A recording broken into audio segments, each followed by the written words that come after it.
Let's go and get this webinar kicked off. First and foremost, guys, my name is Taylor May. I'm the founder and CEO of Security VIP Enterprises. Quick background about myself. I've been in the industry for the last 10 years. I started Security VIP for one reason and one reason only. Thank you, Jason. Oh, there's our man, Jason Freeman. He just hopped online. Perfect. But Jason, we're just getting started here, man. So good timing as always. Again, my name is Taylor May. I'm the owner and founder of Security VIP. Security VIP is a business only for consumers, exclusively consumers in the security and technology industry.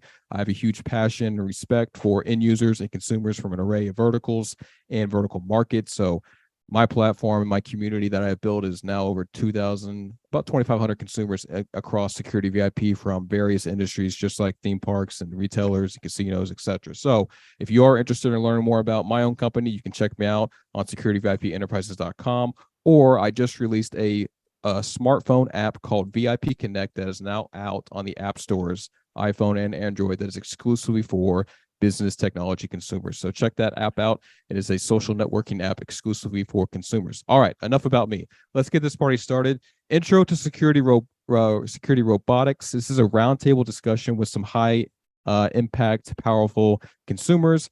I'm going to introduce them real quickly. First and foremost, Jason Freeman is on the line. He's the corporate VP of operations, public safety, and engineering and maintenance at Six Flags. Jason has been there for quite some time, going back to 1984. So Jason, I know you're only 21, man, but 1984, big way back then, man. So happy to have you on the call. We got a lot of experience from your perspective in the theme park entertainment sector. You are you do serve on the IAPA board, which is the International Association of Music Parks and Attractions. You're the global chairman of security committee on that board. So thank you again for hopping online. My boy Mike Quiroga is the Chief Revenue Officer of Asylon Robotics. I know, Mike, I probably butchered your last name, so I do apologize. But Mike is a good friend of mine. I've known Mike for quite some time. The things that Asylon is doing in the physical security industry is very, very unique. It's special, and I'm excited to kind of speak more about what Asylon is doing, especially with Jason at Six Flags and our last panelist, Mr. Eric Young, who's the Director of Physical Security for AMB Sports Entertainment. Also at Mercedes-Benz Stadium, which we all know is the home of the Atlanta Falcons. So Eric is well-respected in the pro sports industry. He's also a military veteran. So Eric, thank you again for your service. Let's get this started, guys. I always like to start webinars with kind of like an icebreaker, maybe just a simple poll question. So this is an open poll for all of our attendees that are tuning in. And that poll is, what is your advanced security tech IQ? Multiple choice. We'll give this about 60 to 90 seconds for you guys to put your answers in, but pretty rough, quick icebreaker question.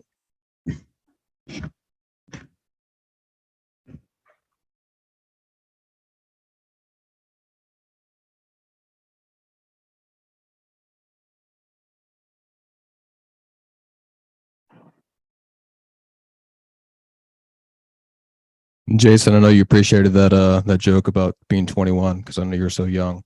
So yes, I wish I was. All right, give it about 25 more seconds, and then we'll see what kind of responses we get on this poll.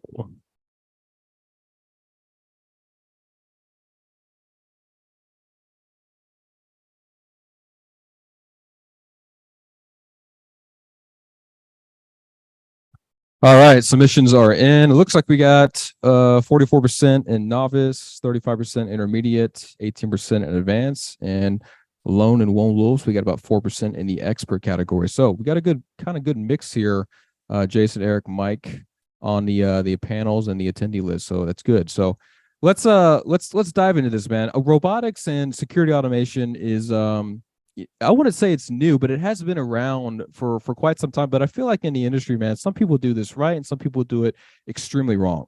And I'm not trying to discredit anyone that's trying to do security robotics in the industry, but I think it takes the right manufacturer to kind of really bring light to this conversation around the threat landscape, what challenges are happening in the public venue space and arena. So, I kind of want to just address the topic real quick and kind of hit this question first to Eric Young. It's a core topic, obviously, in Fortune 500 boardrooms, as well as, the SMB market. So a quick question for each of you. And Eric, I want you to kind of address this first. How do you and your team define security robotics at AMB and Mercedes-Benz Stadium? It's a good question, and thanks for having me today. And Jason, I keep my picture because I still have brown hair too. So, so the way that we approach this in the robotics space is actually we were at ISC West a few years ago, and we noticed Asylon guys were there. And like I said, we like to go and pick new products, stuff's on the leading edge. We like to be the test bed for all that stuff here at Mercedes-Benz Stadium. So we were looking at what can we do in the robotics space, since it's fairly new for us, especially in the sports and entertainment. Then we connected with Mike and those guys. They were great. Told them our concept, what we were thinking about. I'm a pure novice in the robotic space. I didn't know anything from anything in that space, but Mike and those guys were great in explaining, like, hey, here's what we can do to help you out.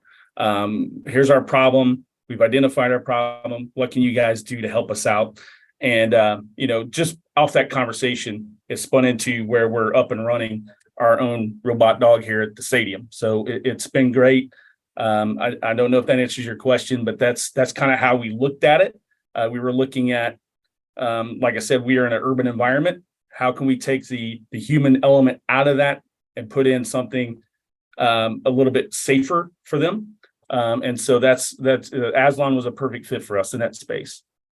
Yeah, no, 100%. I guess in tangent with that, obviously with what you're doing at A&B and the Atlanta Falcons Stadium, and then kind of transitioning that to Jason and what you guys are doing at Six Flags and Theme Park Arena. How are you guys leveraging, security robotics in your environment? Sure. Well, first of all, thanks, Taylor, for inviting me on the call. And look forward to hearing everybody's ideas on implementation, so on. But for us, it was about what's the mission at hand, what we're trying to accomplish, what type of KPIs could we implement, automation versus human touch, and so on. So, when we evaluated what we were looking for the robot to do, it made sense to evaluate all the different types of opportunities that are out there, from wheeled units to canines, if you will, such as the Robodog. And so, the mission that we picked is for assistance in overnight security, third-party security, which is we don't do third-party; it's all internal. But trying to hire people to work that shift has been getting more challenging. So, we looked at the mission of what we're trying to accomplish and how the automation would help us. And that's where we landed on the Robodog for us. Yeah, automation is key. I mean, I don't like completely removing the human element in any kind of technology or any kind of proactive security measure, because you always need that human layer. But again, we talk about automation. Humans get lazy, robots don't, right? There's no feelings, emotions involved. Let's just do your job and get it done. So Mike, from your element, from the Asylon perspective, anything to add there that Eric and kind of Jason hit on from their perspectives using, the drone dog in their environment? Yeah, I mean, I think the common denominator when you see these particular entities, first and foremost, they're protecting millions of people every year. And so, security robotics is part of their layered approach and a plethora of different technologies that they implement to protect their patrons and their property. But, ultimately, I think you hit on it, Taylor, which is, we look at security robotics as a active remote tool that can provide a one-to-many force multiplier that automates dull, dirty, and dangerous tasks for security operations. So to your point, we're not looking at replacing a human. You always want to have a human in the loop. We always make mention to the different entities and end users that we have the opportunity to consult with.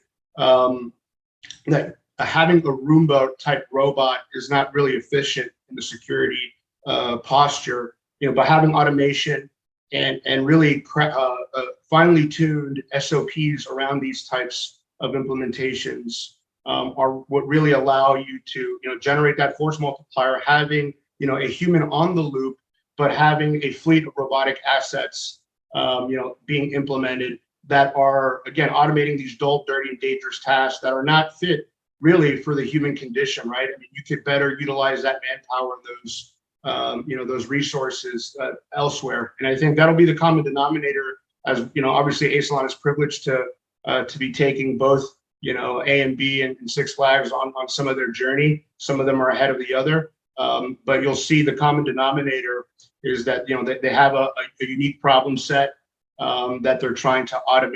And I think that's where, that customer journey is really important. I think for our audience members here today, that whether they're on the end user side, they're on the security, operational, financing side, I think we've seen that security robotics has emerged, and we've crossed that chasm of it being a cool toy or a cool gadget to having pragmatic problems that you can implement this against. And so I think that's really cool about, again, our two guests protecting millions of people, having maybe different types of problem sets, but having the same kind of definition of what security robotics are.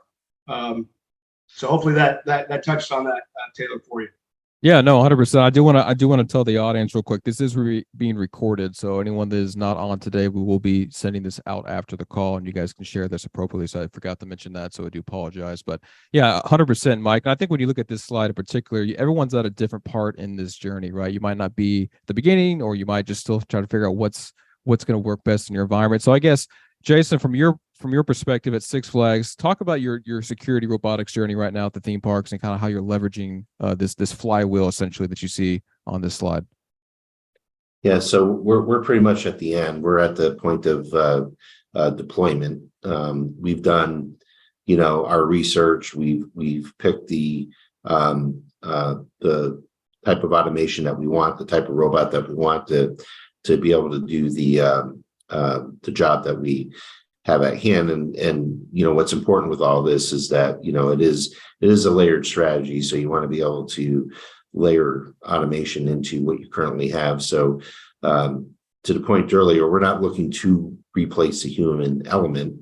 The issue becomes that we just can't always get the human element to bolster a full staff. So having robotic automation helps us enhance and bolster what we have out there currently. So, we'll never remove the human element, but using AI intelligence in both your robotic automation and then tying that into your current camera automation that you have gives you a good opportunity to view what's happening on your property.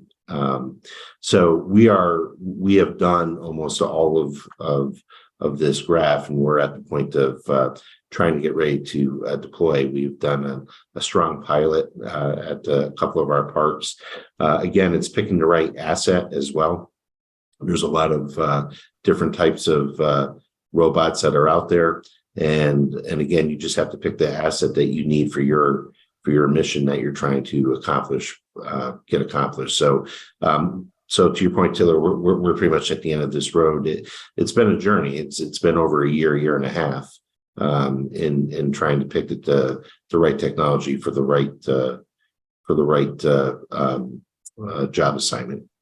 Yeah, I mean, you have to battle-proof anything, right, for your environment, and I think that's the perspective. At least that's why when I talk to all these consumers, is one of the first questions I tell my consumers that are a part of my security VIP community is I tell them, hey, look, the first question you should ask at any trade show when you visit a vendor or manufacturer is ask that manufacturer, what are your flaws, what are your weaknesses, where do you suck as a product offering? Because a lot of time from a consumer perspective, right? You guys get the bells and whistles, the sunshine and rainbows. My product's the best. It does this and that. Well, a manufacturer never really admits those flaws and those weaknesses. And I think when you do that, rapport, trust, integrity, all those things are kind of established between a manufacturer and a consumer relationship. So 100%, Jason's point, you have to battle test, you have to bulletproof the technology, obviously with the manufacturer support and feedback, but getting that transparency and accountability element in those conversations, I think is huge, especially when you look at any kind of piece of technology in the industry. And Eric, you're on the kind of the update, fine and tune perspective now, just similar to kind of Jason, but you already have it deployed at Mercedes-Benz. Walk me through your kind of journey right now. Yeah, so we have it up and running. We've been running since April 10th. So like I mentioned before, we met Mike and those guys a couple of years ago out at ISC West in Las Vegas. And then probably a couple months after that, we decided we're going to do a test. So we brought them out and we did a 2-week test. And in that 2-week test, we found out we had 10 unique interactions, right? That's 10 interactions we probably wouldn't have had with a human because, to Jason's point, we have that issue as well, getting the people on those overnights, right? So there's probably a lot of things that happen in that green space we just weren't catching. So with the dog, we were able to catch 10 unique interactions, and then that's when the light bulb went off, right? We're like, okay, this is going to work. So after that went away, we had our discussions. We did the roller coaster ride there, and to your point, we're at the fine tune and the patrol pass. We have some areas that we're tweaking in the process of. We have some lots that are across the street, so we took the dog and we walked it across the bridge. Can we do it? We did it. Okay, so now we have the lot secured. So it's just a lot of that fine tuning with the Asylon guys, and they're great at it. Mike Hummel's probably one of the best. I can call him anytime. He answers the phone. What do we need? We'll do it. Anytime we have a failure in the dog, and we've had a couple failures with the dog. It's hot in Georgia already, so we have a few failures. But next day, fixed. It was done.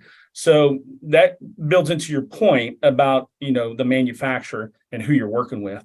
And when I'm picking a manufacturer, it may sound old school, but it's about likability, right? Do I like these guys? Can I do business with these guys? So, and the answer, Eric, I'll take that compliment, sir. Absolutely, you should. And shout out to the operations guys, right? I mean, absolutely. I think that those are the unsung heroes, right? In the back end that really do a lot of the interaction. So again, Mike, if you're tuned in and the ops team, here you go. Shout out from A&P. Yeah, I mean, and they're great, and the whole process has been great with these guys. And Mike said it right off the beginning when we met. We're a small company. And we're like, we don't care about that. That's what we're looking for. So, and I think by doing that, they're more in tune with what you got going on and what you want to accomplish. So we're in that fine tune, and it never ends. We're always finding something to do. But if this works later on, we talked about maybe getting a second one. So you didn't hear that from me, Mike, but maybe on that. Your secret's safe with me, Eric. And to that end, I think there's, and if I may, Taylor, I like to interject here because I think what's pretty unique, and for everyone that's tuned in, either on the end user side, again, from different sides of the operational, from an end user perspective, I think what's very unique is on one hand, you have an organization that moved, for all intents and purposes, fairly quickly, right? From inception to deployment and then commissioning.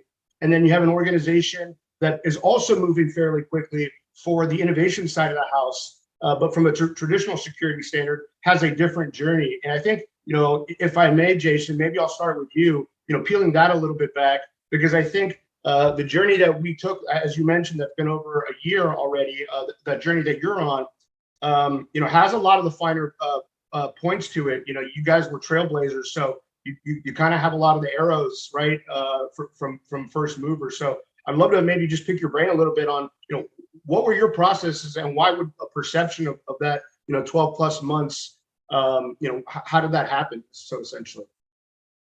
Yeah. Well, again, it goes back to we have multiple layers, like everybody does, and there's a ton of automation out there, and it's what are you automating? What's going to get you the end result, right? Keeping your property secure, or whatever it is that you might be looking at, and of course, with our properties, we vary from property to property. It's somewhat the same, but size and scope of the property. We're looking using Asylon on the water park side. So we have a lot of electronics and water don't always get along together. So we had to source the right product with the environment too. But for us, it was looking at all of the automation that was available to us and what made sense, and what could be layered into the current automation that we have. So, in working with Asylon, to Eric's point, it's about a relationship as well. And we got very comfortable very fast, not only with the product but with the company, which is most important to us. We like long-term relationships with our vendors. We don't want to change out every 2 years, so it's about that relationship as well. And then also the assistance, right? That we got on our journey of what made sense, what makes sense for us, and how do we deploy that. So, over that 12-month period, again, before we actually got with Asylon, we were looking at, multiple robotic products, and none of which could handle the mission that we were looking for. And, the RoboDog does that because of its agility and things of that nature. But besides that, the system that we're using that comes with that gives us another set of eyes out there, not just human eyes, and within the robotic space, and how the operation operates, actually gives us live physical eyes just through a robotic device. So, over that 12 months, and of course you got to look at cost too, right? And these are not cheap. This is not cheap technology. So you want to make sure that what you're deploying is going to get you where you need to be, and you can get you to that 100% mode. So that was kind of our 12-month journey, and of course, figuring out how this is going to work in our parks, and being able to check things besides just walking through the midway, right? And that's one of the best opportunities I see with the RoboDog, is the agility of the dog itself and being able to get around the facility, because we have a lot of stairs in water parks. Yeah. And so, I mean, from the interest of time, I know that, we have so much and a lot to talk about. And obviously this slide has a lot to cover, but this is the intro to security robotics. So we're focusing on a particular slot of the journey. So, obviously thanks for that feedback. Yeah, and just to kind of pivot and be cautious of time, Jason brings up a really valid point, because I'm going to bring up the elephant in the room. It all comes down to price point, how much does it cost? And in typical security surveillance departments, asset protection, whatever it may be, you guys are viewed as a non-revenue generating department. I mean, marketing, customer experience, where's all the funding go? It goes to those teams. So internally, you guys have to really build a business case to really sell this technology to the higher ups of the executive team. I know, Jason, you sit on the executive board at Six Flags, but it's still having those conversations with other people that are not experts in what you guys do, and kind of convincing them, persuading them, and say, hey, I need funding allocated to this venture because this is really going to benefit the whole organization for this challenge set, this problem set. So when you look at the building a program element, look at the challenges around what security robotics is solving. Talk about that further with each of you guys on how that program was built, how it was adopted internally with the company. I saw a question come in from the audience about internal adoption, so I think it's a good pivot here, Mike, about what Jason and Eric are doing with Asylon. So Eric, let's go with you, man, first. How about the internal adoption with the drone dog at A&B? Yeah, so here at A&B, we have our core values, and one of those is innovate continuously. So we're always challenged to keep innovating on what we do. So for us, the buy-in, it wasn't as hard as most companies, because that's our mantra, right? We always want to be on the leading front and cutting edge of technology. So it's just a matter, to your point, we are Safety Act designate, so we have to go write white papers on all the products that we look at.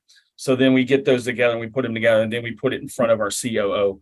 Say, hey, this is what we're looking at. This, to your point, the money, this is how much money we're going to save, but this is how much it's going to cost, right? So then it's up to them whether they want to balance those numbers and say, okay, go ahead. We're lucky. I think we talked about this yesterday. Very lucky that our chairman, Mr. Arthur Blank, is like, hey, you guys need it, do it. We'll see if it works. If it doesn't work, we'll move on to the next thing. So it's a very good culture here in that aspect. So the buy-in for us is not as complicated as other places that have to deal with other entities. Yeah, it's good because you probably have a seat at the table, right? And you have a clear front runner who owns the organization, who gets it. He clicks. He lets you do your job. Or what I like to say is, people let you stay in their lane. If you stay in their lane, people get to do your job. Everything's cookies, right? So, Jason, from your perspective, man, 40 something years of Six Flags, dude. I mean, this had to probably be an easy discussion being there for so long about adopting Asylon, right? Yeah, well, yes. You always have to justify your capital spend and how you're allocating it. Does it make sense, and what's the KPI that you're going to leverage out of it? But like Eric and AB, we have a very focused CEO that's about innovation. So that makes the conversation easier.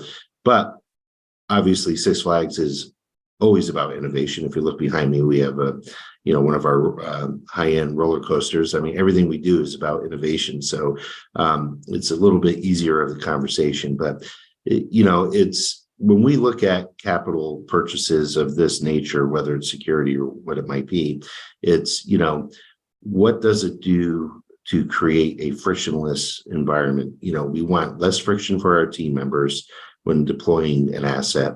A lot of times you can deploy an asset and then it just becomes becomes worse than what you're trying to solve.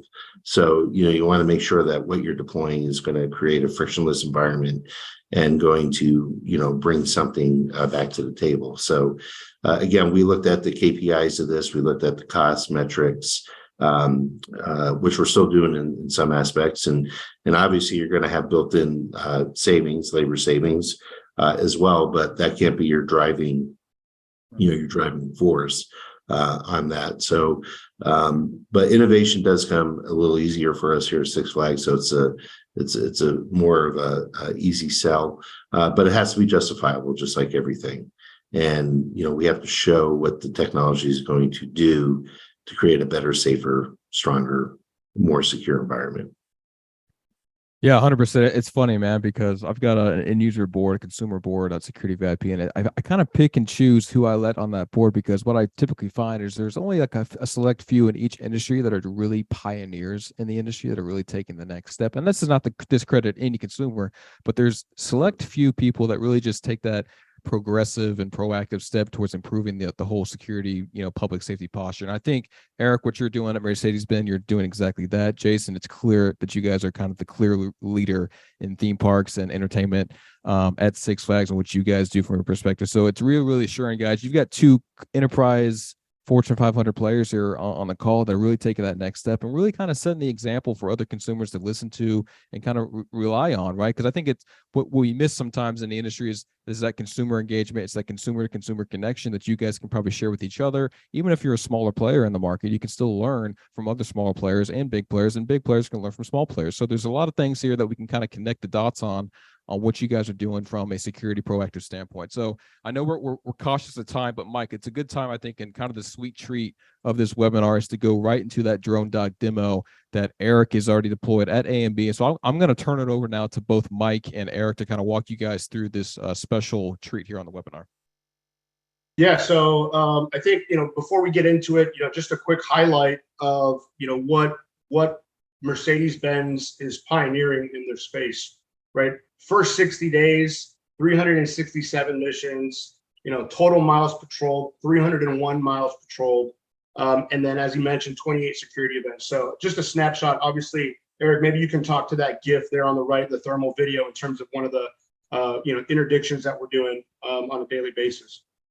Yeah, so we're uniquely situated in an urban environment, like I said, in Atlanta. To the east, we have the city right up to our back door, and to the west, we have the neighborhoods, right? The old west side neighborhood of Atlanta.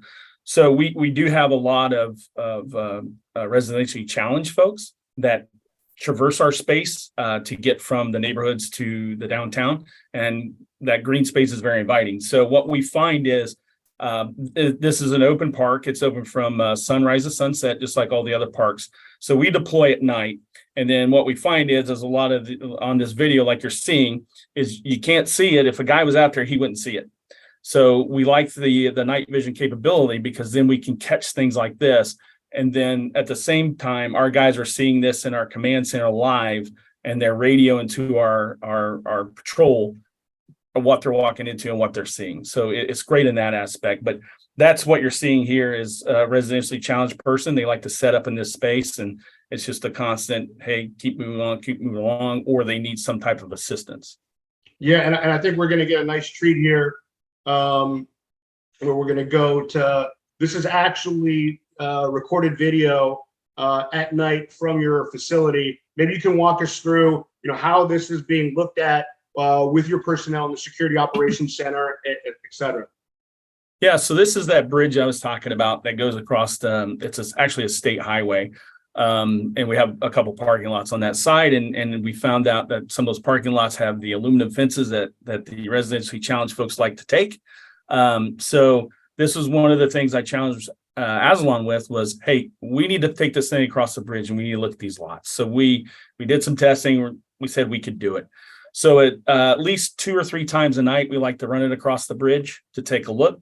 You're going to see in a minute the reaction, because this is the reaction we get to it a lot when they see it. They all just take off running. And it's out of they don't know what it is. They don't know what it's going to do to them, and they don't know who's looking at them, right?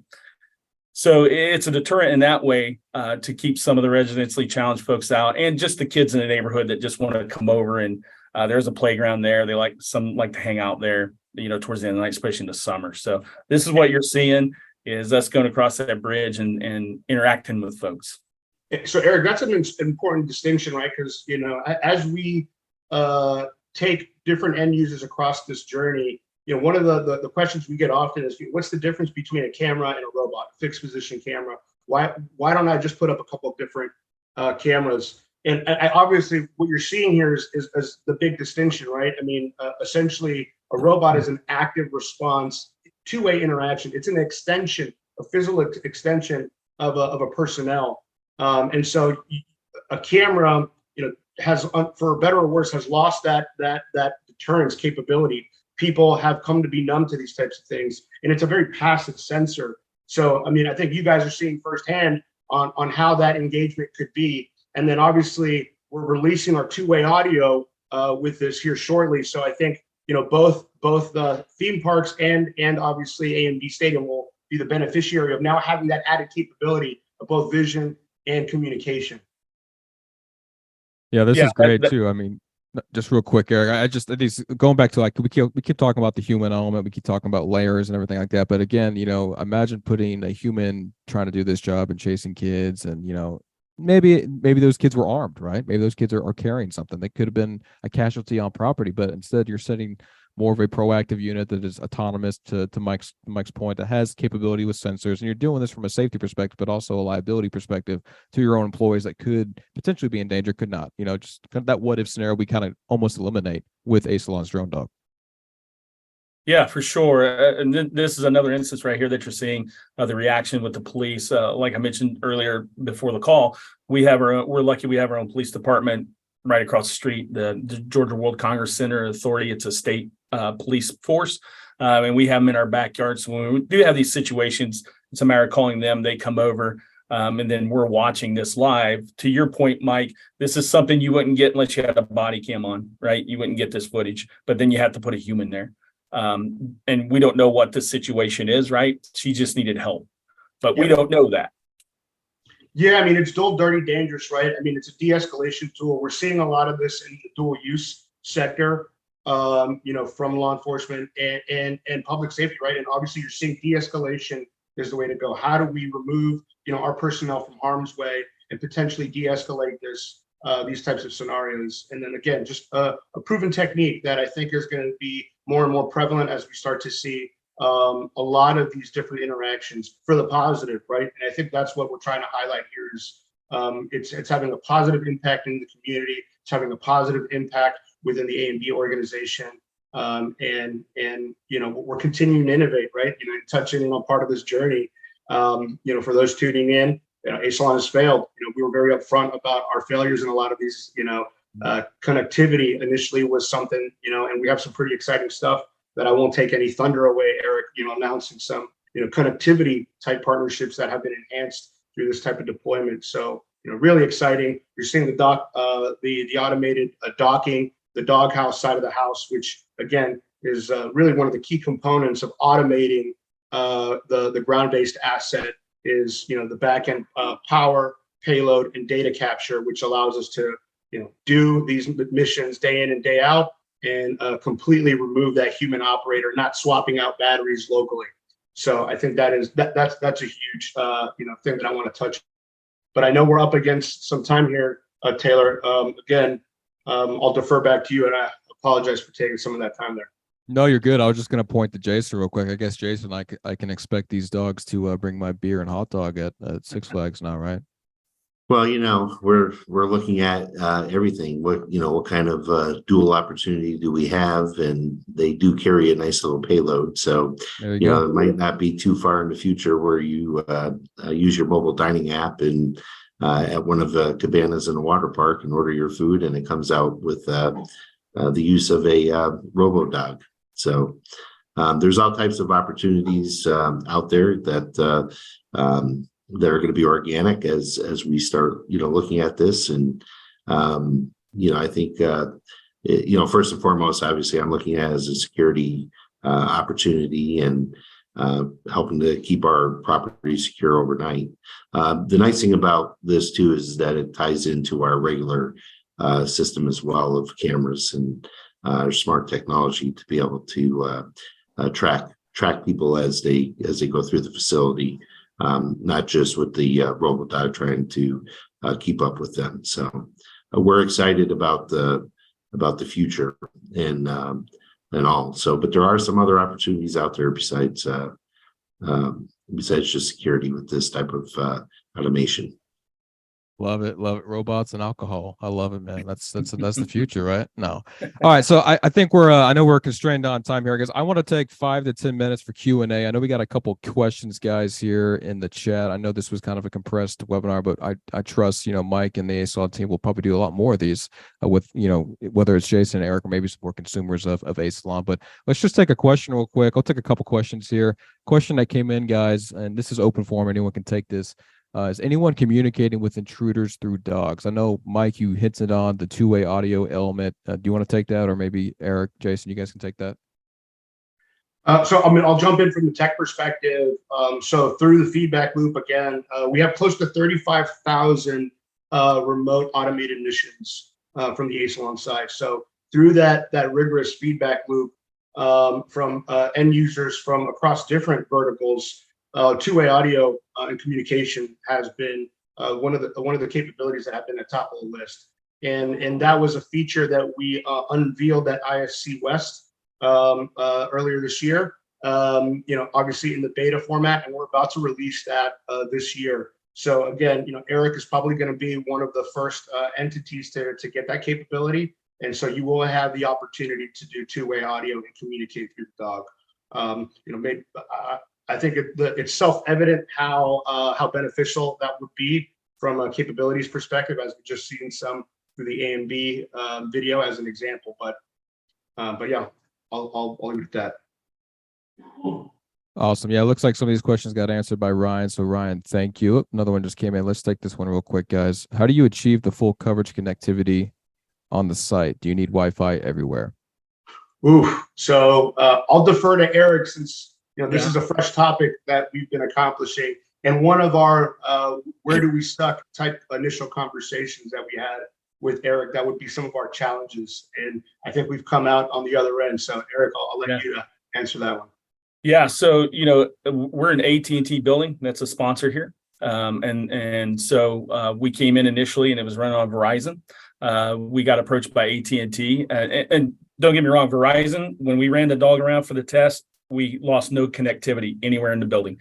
Even ran it inside the building with all the concrete and rebar and everything, and we didn't lose signal one bit. So the connectivity is great. Our sponsor wanted us to see if we could run it on the AT&T 5G. I said, let's see what we can do. Call the guys at Asylon. They're like, yeah, we can do that. Got them hooked up with AT&T. They got the modems and everything figured out. And I think next week, Mike, we're going to go live. I think we're going to go live with 5G, AT&T 5G on the dog. So it's going to be even better because our campus is wired specifically for AT&T. Yeah, so we're typically cloud-based, right? LTE, 4G, and then obviously we've expanded that into the 5G arena. So connectivity is one. Again, being a remotely operated semi-autonomous robot, connectivity is one of also the missing pieces that have to align for good operations. And so that is something that we're at the forefront of having a ton of different deployments and a ton of different environments. So we've been able to nail that down and successfully deploy it in a lot of these environments. again, part of the deployment and testing phase, with Six Flags as well, right? I mean, I think this is where we had to go out, test, making no promises in advance, but willing to fail quickly with our partners was what's allowed us to fall forward, if you will. But with a great back end team that allows us to iterate, own up to some of our challenges and just really showing the engineering pedigree of our team to really solve some of these challenges at the customer sites. And again, as we go towards the end of this, big kudos to A&B and Six Flags for being friends to the small business, right? I can't, that doesn't get really emphasized enough. Having belief in American innovation, startups for this really technology that's essential for national security as well. Having organizations such as A&B and Six Flags supporting, outfits like us, also drives the greater good. So again, thank you for all of your support. Asylon is very proud to support your journeys, and all the different kudos that you guys have given us have obviously been reciprocated onto you guys. It's been a pleasure to be a part of those journeys. Yeah, good points, Mike. And I think as we wrap this up, Mike, if you want some more information about Asylon and what you guys do, where's the best place to do that? Absolutely. Go to our website, asylonrobotics.com. There's a ton of information on there. Request a demo. Again, we're not hard sales here. We're very much on the educational side. So regardless of where you are on your journey, our team has had interactions there and are happy to help educate. Hopefully the proof is in the pudding with some of the logos that we've been able to call and fortunate enough to call partners. So again, thank you so much. Awesome. Well, thank you, Mike. Thank you, Eric. Thank you, Jason. You guys spending some time with us today. Thank you guys for everyone who attended. Again, this webinar is recorded. We will share this with anyone who would like to receive it. It will be posted through Asylon. So again, guys, thank you for the opportunity to sit down with you guys today, and we'll see you guys on the next one. Stay safe out there. Take care. Thank you. Thanks. Thank you, everybody.